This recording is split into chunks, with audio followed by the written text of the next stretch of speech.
আমরা বলি না যে পাগলে কিনা বলে ছাগলে কিনা খায়। শুভেন্দু অধিকারীর গাটা জ্বলছে। এই জগন্নাথ মন্দির, এটার সঙ্গে রাজনীতি গোলাবেন না। মানুষের সমর্থন, আর উনি কাকে গাল দিচ্ছেন? জগন্নাথ দেবকে গাল দিচ্ছেন।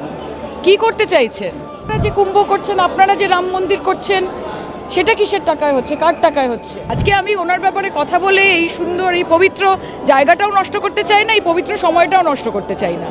মুখে ওনার নামটা নাই, আজকে ভুল, আজকে শুধু জয় জগন্নাথ বলার দিন। আর শুভেন্দু অধিকারী তিনি কটাক্ষ করেছেন, বলছেন যে সরকারি পয়সা উনি কে? উনি কে? উনি, আমরা বলি না যে পাগলে কিনা বলে ছাগলে কিনা খায়। শুভেন্দু অধিকারীর গাটা জ্বলছে। মানুষের সমর্থন, আর উনি কাকে গাল দিচ্ছেন? জগন্নাথ দেবকে গাল দিচ্ছেন। কি করতে চাইছেন?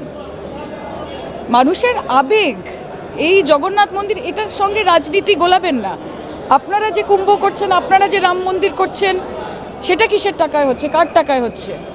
মানুষের ভক্তি, মানুষের আস্থা, মমতা বন্দ্যোপাধ্যায়ের একটি ঐতিহাসিক পদক্ষেপ।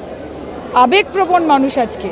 ভেতরে গিয়ে দেখুন, জগন্নাথ দেবের দর্শন পাওয়ার জন্য মানুষ অধীর অপেক্ষা করছেন। শুভেন্দু অধিকারী এগুলো বলছেন, সকাল থেকে রাত অবধি ভুলভাল কথা বলেন।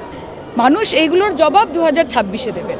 আজকে আমি ওনার ব্যাপারে কথা বলে এই সুন্দর, এই পবিত্র জায়গাটাও নষ্ট করতে চাই না, এই পবিত্র সময়টাও নষ্ট করতে চাই না। মুখে ওনার নামটা নাই, আজকে ভুল, আজকে শুধু জয় জগন্নাথ বলার দিন। উনি যা ইচ্ছে বলতে পারেন, বাংলার মানুষ ওনাকে জবাব দেবে, জগন্নাথ ওনাকে জবাব দেবে। বাংলা হান্টের আরও খবর দেখতে নজর রাখুন। বাংলা খবর মানেই বাংলা হান্ট।